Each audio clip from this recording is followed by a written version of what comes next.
नमस्कार दोस्तों, मैं विकास सक्सेना स्वागत करता हूं आपका अपने YouTube चैनल पे जिसका नाम है रीजनिंग बाय विकास सक्सेना। दोस्तों, हम लोग आज स्टार्ट करने वाले हैं अपना तीसरा सेक्शन क्लॉक का, जिसका नाम है डैमेज क्लॉक। और मैं यहां पर आपको बताऊंगा डैमेज क्लॉक के बारे में और मिरर और वाटर इमेज के कॉन्सेप्ट भी यहां पर शेयर करूंगा।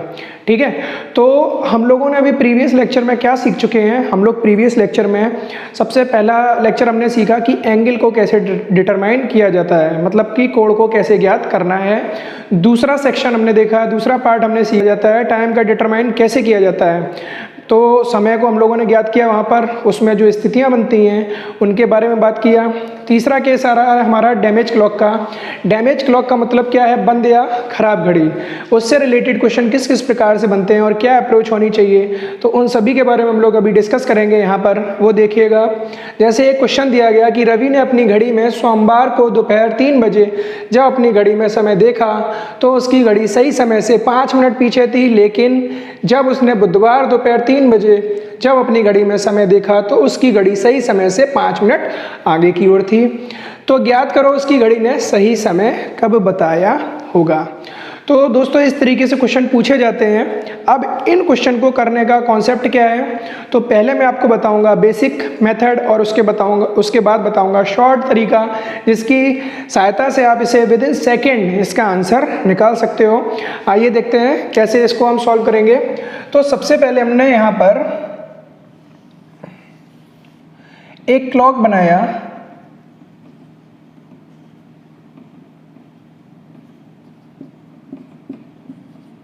और यहाँ पर हमने देखा कि रवि ने अगर अपनी घड़ी में सोमवार को दोपहर 3 बजे का समय देखा तो जो एग्जैक्ट टाइम था वो कितना था, हमारा 3 बजे का टाइम था।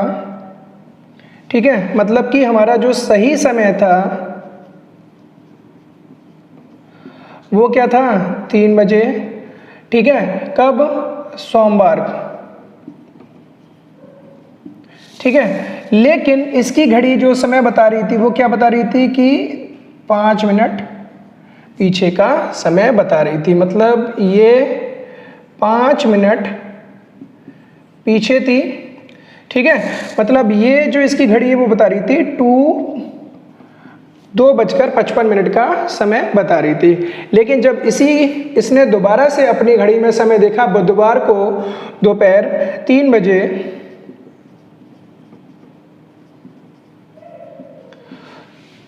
तो इसकी घड़ी क्या बता रही थी, 5 मिनट आगे का समय यहाँ पर बता रही थी।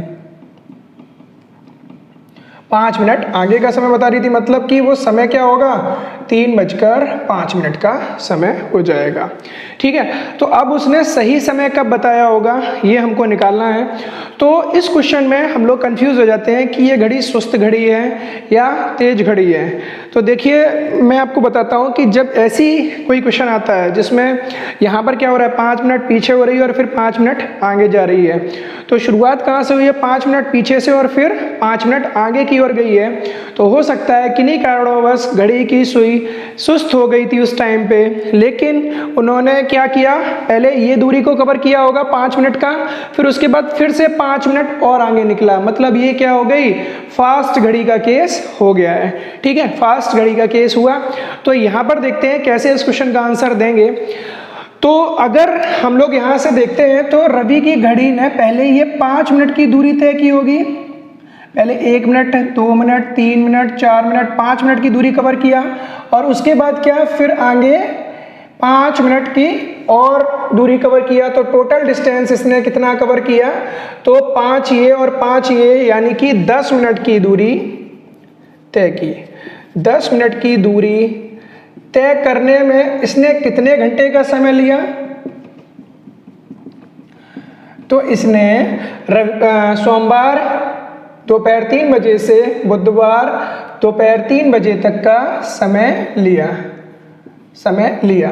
यानी कि अगर हम बात करें तो जैसे अगर मैं अभी की बात करता हूं कि आज सुबह 9 बजे से कल सुबह 9 बजे तक कितने घंटे होंगे, तो हमको पता है कि 24 घंटे होते हैं, ठीक है। और अगर मैं परसों सुबह 9 बजे की बात करूंगा तो 24 और 24 कितना हो जाएगा, 48 घंटे हो जाएंगे। तो इसी प्रकार से यहाँ सोमवार दोपहर 3 बजे से बुधवार दोपहर 3 बजे तक टोटल टाइम हमारा कितना हो जाएगा, तो 48 आवर्स, यानी कि 48 घंटे में 10 मिनट की दूरी इसने तय की, ठीक है। 48 घंटे में इसने 10 मिनट की दूरी तय की। अब ये सही समय कब बताएगी, तो सही समय बताने के लिए इसको पहले जितना ये पीछे थी वो वाली दूरी कवर अप करनी पड़ेगी और फिर ये एक जगह सही समय बताने के बाद ही आगे निकलना शुरू होगी। तो ये कितना मिनट पीछे थी, 5 मिनट पीछे थी, मतलब ये 5 मिनट का दूरी जब तय करेगी तब सही समय बताएगी और उसके बाद अगले 5 मिनट कवर करेगी, तब ये घड़ी आगे की ओर पहुंचेगी। तो यहाँ पर हमें सही समय बताने के लिए क्या करना होगा, इस 5 मिनट की दूरी और निकालना है। तो 10 मिनट की दूरी तय करने में लगा समय कितना हुआ, 48 आवर्स। तो 5 मिनट की दूरी तय करने में लगा समय तो 48/10 × 5, यानी कि कितना हो गया, 24 आवर्स, यानी 24 घंटे बाद सही समय बताएगी, ठीक है, सही समय बताएगी। अब कब से 24 घंटे, तो जहां से शुरुआत हुआ था, तो सोमवार दोपहर 3 बजे में अगर 24 घंटा ऐड किया तो क्या हो जाएगा, मंगलवार दोपहर 3 बजे सही समय बताएगी, ठीक है दोस्तों। ये तो हो गया हमारा बेसिक मेथड हो गया। अब हम लोग सीखते हैं शॉर्ट तरीके से इसे कैसे करना है। तो मैंने अभी आपको ये डिस्क्रिप्शन में इतना क्यों बताया, इतना डिस्क्राइब क्यों किया, क्योंकि हम यहीं से इसकी शॉर्ट टेक्निक्स निकाल सकें। यहाँ से शॉर्ट तरीका क्या निकल के आएगा कि जितना घड़ी पीछे थी, घड़ी की सुइयाँ जितना पीछे थी और जितना आगे निकल जाए, तो कितना पीछे थी, 5 मिनट, और आगे कितनी निकली, 5 मिनट। तो उन दोनों डिस्टेंस को आप जोड़ दीजिएगा तो 10 मिनट की दूरी तय करने में कितना समय लगा, तो शुरुआत से लेके एंड तक का समय कितना हो गया, 48 आवर्स। और सही समय को बताने के लिए ये जितना पीछे थी उतनी दूरी पहले कवर करेगी, उसके बाद ही इसे आगे निकलना होगा। तो सही समय कब बताएगी कि पीछे वाली दूरी जितनी थी उसको तय कर लेगी, तब ये सही समय बताएगी। तो पीछे कितनी थी, 5 मिनट, तो 5 मिनट की दूरी तय करने में लगा समय कितना हो गया, तो 24 घंटे बाद। तो इस तरीके से हम लोग विद इन सेकेंड आंसर निकाल सकते हैं। हाँ जी, हम लोग एक और क्वेश्चन डिस्कस करते हैं डैमेज क्लॉक पे कि अमित ने जो अपनी घड़ी में शनिवार को शाम 5 बजे जो अपनी घड़ी में समय देखा तो उसकी घड़ी सही समय से 8 मिनट पीछे थी, लेकिन जब उसने मंगलवार दोपहर 3 बजे जो अपनी घड़ी में समय देखा तो उसकी घड़ी सही समय से 6 मिनट आगे की ओर थी। तो ज्ञात करो कि उसकी घड़ी ने सही समय कब बताया होगा। तो अब यहाँ पर हम लोग देखते हैं कैसे इसे सॉल्व करेंगे शॉर्ट मेथड से। तो हमने यहाँ पर देखा कि अगर शनिवार को शाम 5 बजे अपनी घड़ी में समय देखा तो 8 मिनट पीछे, मतलब हमें क्या करना है, 8 मिनट पीछे थी और कितना आगे निकल गई, 6 मिनट आगे निकल गई, 6 मिनट आगे निकल गई, ठीक है, 6 मिनट आगे निकल गई। तो हमें इन दोनों डिस्टेंस को जोड़ देना है, कितना हो गई है, तो 8 और 6 14 मिनट की दूरी तय करने में कितना समय लगा समय। तो कितना समय लगा, तो शनिवार शाम 5 बजे से हमें क्या निकालना है, मंगलवार दोपहर 3 बजे तक, मंगलवार दोपहर 3 बजे तक। तो अगर हम बात करें तो शनिवार शाम 5 बजे से लेके रविवार शाम 5 बजे तक कितना हो जाएगा, रविवार शाम 5 बजे तक 24 घंटे और फिर उसके बाद सोमवार शाम 5 बजे तक 24 घंटे, और उसके बाद मंगलवार शाम 5 बजे तक 24 घंटे। लेकिन यहाँ कितना है, मंगलवार दोपहर 3 बजे तक, यानी यहाँ कितने हो जाएंगे, 2 घंटे कम हो जाएंगे, 22 घंटे हो जाएंगे। यानी इतने घंटे में लगे तो 24, 24, 48 और 22 कितना हो गया, 70 घंटे का समय लगा। क्या 14 मिनट की दूरी तय करने में कितना समय लगा, 70 घंटे। इसलिए अब कितना मिनट पीछे थी, तो 8 मिनट पीछे थी। जब ये 8 मिनट की दूरी तय कर लेगी तभी ये सही समय बता देगी। तो 8 मिनट की दूरी तय करने में लगा समय तो 70/14 × 8, 14 पंचे 70, पनठे 40 घंटे बाद सही समय बताएगी। 40 घंटे बाद सही समय बताएगी। अब 40 घंटे हम जोड़ेंगे कैसे वो देखिएगा। तो शनिवार शाम 5 बजे और प्लस 40 घंटे जोड़ने के लिए हम इनको टुकड़ों में डिवाइड कर लेते हैं 40 को। तो कैसे, पहले 24 घंटे जोड़ने पड़ेंगे हमें, उसके बाद 12 घंटे, 24 और 12 36 और 4 40, 4 घंटे। यानी शनिवार शाम 5 बजे में हमने 24 घंटे जोड़े तो हमें क्या मिला, लेकिन अभी 16 घंटे और जोड़ने हैं, 12 घंटे और जोड़े तो हमें क्या मिला, रविवार शाम 5 बजे से 12 घंटे और जोड़े तो हमें क्या मिल जाएगा, सोमवार सुबह 5 बजे, और इसमें अगर हमने 4 घंटे और जोड़ दिए तो हमें क्या मिल जाएगा, सोमवार सुबह 9 बजे सही समय बताएगी।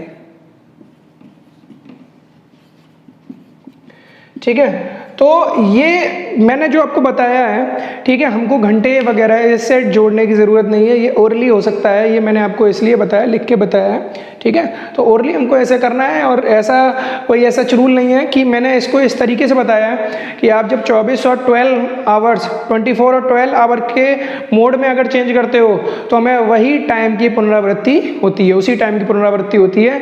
इसीलिए मैंने आपको ऐसे 24 और 12 के रिस्पेक्ट में जोड़ना सिखाया है। अगला क्वेश्चन आता है, घड़ी 24 घंटे में 60 मिनट तेज हो जाती है, उसे एक सुबह 10 बजे मिलाया गया तो उस समय सही समय क्या होगा जब वह अगले दिन शाम का 4 बजे दर्शा रही हो। जब वह अगले दिन कितना, शाम का 4 बजे दर्शा रही हो आपको। तो एक बात बताइएगा कि यहाँ पर क्या दिया गया है कि 24 घंटे में 60 मिनट तेज हो जाती है। इसका मतलब क्या हुआ कि जब एक एक्चुअल घड़ी में 24 घंटे का समय हो रहा होगा, तब उस घड़ी में कितने घंटे का समय हो रहा होगा, 60 मिनट एक्स्ट्रा, यानी कि 25 घंटे का समय बता रही होगी। कैसे कि कोई एक्चुअल घड़ी है, उसमें अगर 10 बज रहे हैं तो 24 घंटे बाद भी 10 बजे का ही समय बताएगी। ठीक है, लेकिन कोई रॉन्ग क्लॉक है, गलत घड़ी है, खराब घड़ी है, उसमें अगर 10 बज रहे हैं तो वो क्या करेगी, 24 घंटे में 60 मिनट तेज हो जाती है। तो जब 10 बजे का समय होना चाहिए, ये क्या करेगी, 24 घंटे में 60 मिनट तेज हो जाती है, तो ये 60 मिनट और गेन करके कितने मिनट, कितना घंटे का समय बता रही होगी, 25 घंटे का समय बता रही होगी। और वहाँ पर टाइम हो रहा होगा हमारा क्या, 11 बजे का। ठीक है, तो यहाँ रॉन्ग क्लॉक की बात हो रही है कि 24 घंटे में 60 मिनट तेज हो जाती है, तो उसे एक सुबह 10 बजे मिलाया गया तो उस समय सही समय क्या होगा, जब वह अगले दिन शाम को 4 बजे दर्शा रही हो। ठीक है, तो यहाँ पर अगर हम बात करें 10 बजे से लेके अगले दिन शाम को 4 बजे, तो 10 से अगले दिन सुबह 10 तक कितना हो गया, 24 घंटे, और शाम को 4 बजे तक 6 घंटे और जोड़ देंगे।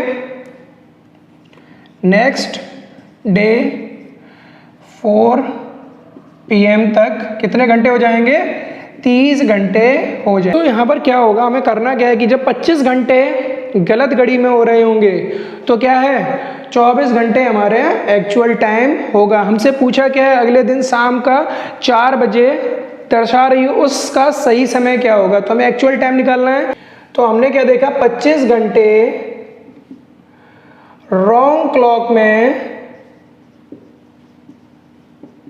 हो रहे हैं, तो एक्चुअल घंटे कितने हैं, 24 घंटे कितने हैं, एक्चुअल हैं।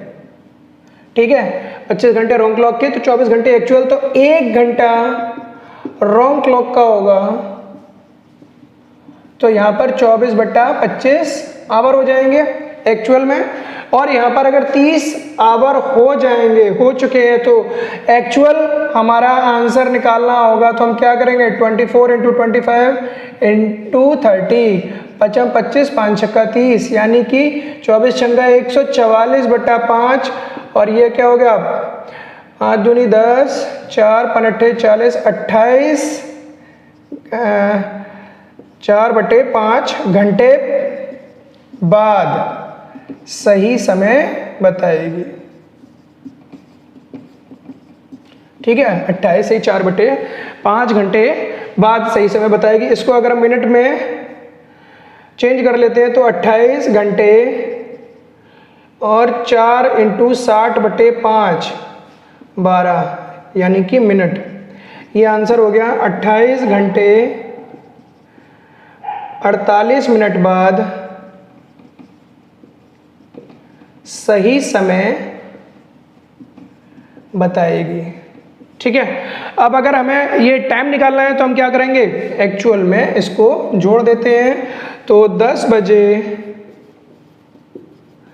में 28 घंटे 48 मिनट जोड़ दिया, तो हमारा आंसर आ गया नेक्स्ट डे, अगले दिन 2:48 पर सही समय बताएगी। ठीक है, अगले दिन दोपहर 2:48 पर सही समय बताएगी। ठीक है, तो दोस्तों अभी हमने सीखा डैमेज क्लॉक। अब हम लोग चलते हैं मिरर और वाटर इमेज, दर्पण या जल प्रतिबिंब। डैमेज क्लॉक के जितने भी क्वेश्चन आएंगे अभी, तो मैं अभी और एडवांस लेवल का जो अगला वीडियो आएगा क्लॉक, उसमें सारे के सारे टाइप और ज़्यादा मिक्स करूँगा। ठीक है, तो वो वीडियो भी आप ज़रूर देखें। इससे पहले वाले वीडियो जो मैंने एंगल और उसको सिखाए हैं, आपको टाइम को निकालना, वो सभी को सभी आपको सीखना है। यहाँ पर मैं आपको बता रहा हूँ, मिरर और वाटर इमेज से कभी कभी एक क्वेश्चन पूछ लिया जाता है, तो मैं आपको यहाँ पर ब्रीफ करता हूँ कि कैसे हमें इन क्वेश्चंस का आंसर देना है। तो सबसे पहला टाइप जो होगा वो होगा हमारा मिरर इमेज। मिरर इमेज का मतलब होगा दर्पण प्रतिबिंब।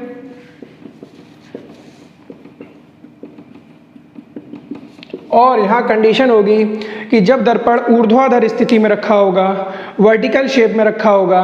वर्टिकल शेप में जब रखा होगा तो हमारा जो राइट है वो मिरर में जाके कैसा हो जाएगा, लेफ्ट, और जो लेफ्ट है वो मिरर में जाके क्या हो जाएगा, राइट। तो उसी कॉन्सेप्ट को अप्लाई करना है। और यहाँ पर देखना है, देखिएगा कि सपोज एक क्लॉक में बिंदु के निशान लगे हुए हैं,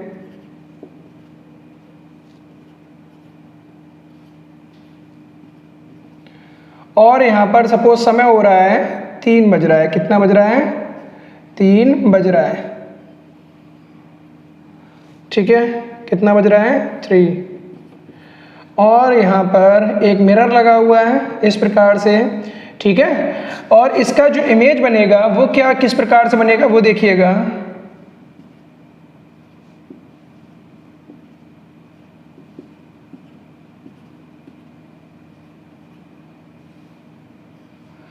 वो हमारा लेफ्ट किस में कन्वर्ट हो जाएगा, राइट में, और टॉप हमेशा सेम रहेगा।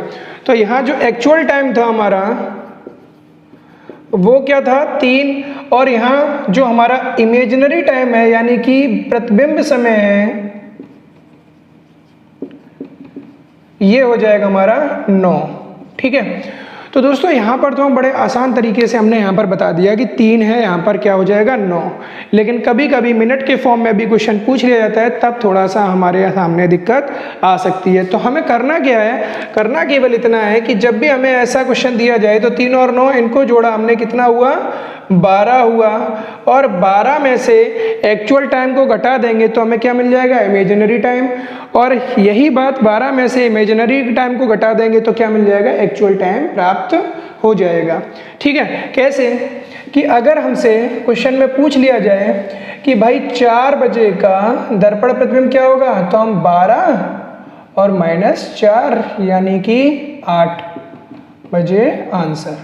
ठीक है, इसी प्रकार से अगर हमसे पूछ लिया जाए कि 4:50 का दर्पण प्रतिबिंब क्या होगा, तो 12 -4:50।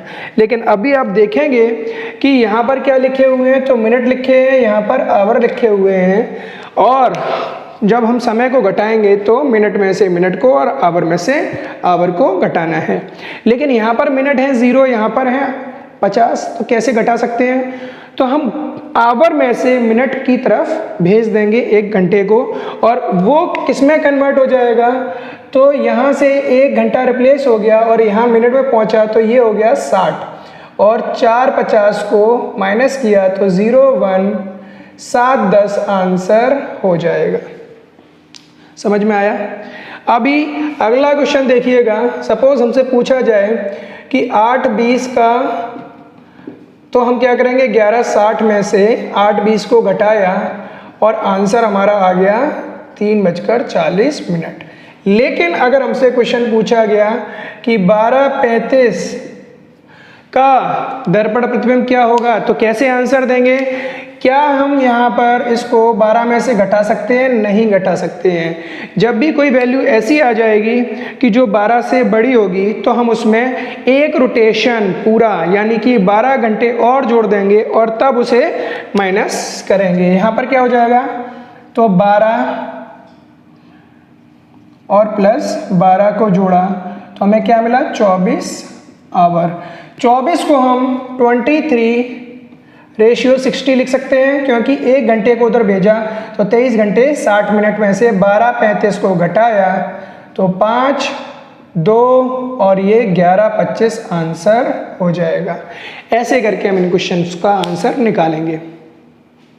हाँ, तो दोस्तों अभी हम लोगों ने क्या सीखा था, दर्पण प्रतिबिंब सीखा था, ठीक है, मिरर इमेज। अब हम लोग सीख रहे हैं वाटर इमेज का क्वेश्चन किस प्रकार से पूछा जाएगा वो देखते हैं। तो वाटर इमेज में मैंने यहाँ पर एक घड़ी बनाई जिसमें बिंदु के निशान लगे हुए थे, एक घड़ी बनाई जिसमें बिंदु के निशान लगे हुए थे, और यहाँ पर टाइम सपोज हो रहा था 3। और अगर इसका जल प्रतिबिंब बनाएंगे तो वो किस प्रकार से बनेगा। जब हम लोग वाटर इमेज देखते हैं, जब आपने कभी अपने आप को किसी नदी के किनारे अपना प्रतिबिंब पानी में देखा होगा, तो आपने क्या देखा होगा, जो आपका टॉप होता है वो कहाँ चला जाता है, बॉटम में, और बॉटम टॉप में कन्वर्ट हो जाता है। तो यहाँ पर भी आपका जो टॉप है वो बॉटम में कन्वर्ट हो जाएगा, और ये हमारा जो राइट साइड में है वो राइट साइड में ही रहेगा। मतलब यहाँ 3 हो रहा है तो यहाँ कितना हो रहा है, 3:30। एक्चुअल टाइम 3 है तो यहाँ इमेजिनरी टाइम 3:30 का हो जाएगा।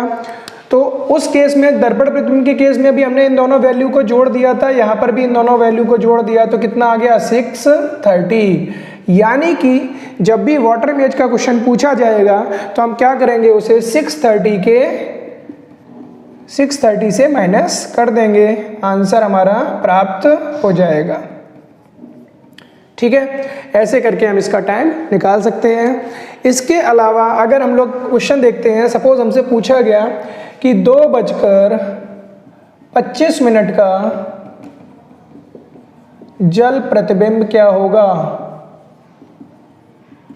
तो हम लोग क्या करेंगे कि 6:30 माइनस 225 यानी कि 10 में से 5 गया 5, यहाँ 0 और यहाँ 4, 4:05 पर जल प्रतिबिंब बनेगा हमें। तो हम लोग क्या करेंगे, यहाँ पर अगर हम इसे 630 में से माइनस करेंगे तो क्या ये अभी होगा? नहीं होगा। तो याद कीजिएगा मैंने पहले क्या बताया था कि जब दर्पण प्रतिबिंब का केस हुआ था और टाइम बड़ा आ गया था, माइनस करना था, तो हमें कितने में से घटाना था? उसमें हमने एक रोटेशन या 12 घंटे और जोड़ दिए थे।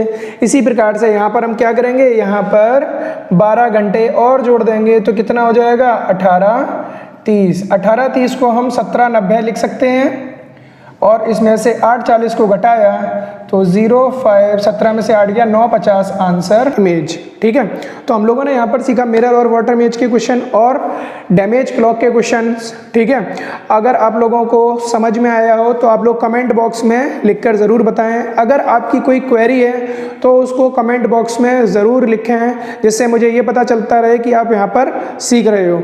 और इसके नेक्स्ट वीडियो में हम लोग करेंगे एडवांस लेवल के क्वेश्चंस क्लॉक में, जो भी हमारे एंगल से रिलेटेड होंगे, टाइम से रिलेटेड होंगे और डैमेज क्लॉक से रिलेटेड होंगे। ये सारे के सारे क्वेश्चंस को हम वहाँ पर डिस्कस करेंगे। तो दोस्तों, अगर आपको हमारा वीडियो पसंद आया है तो इसको लाइक करिएगा, शेयर करिएगा और सब्सक्राइब भी करिएगा। तो मिलते हैं अगले वीडियो में, तब तक के लिए गुड बाय।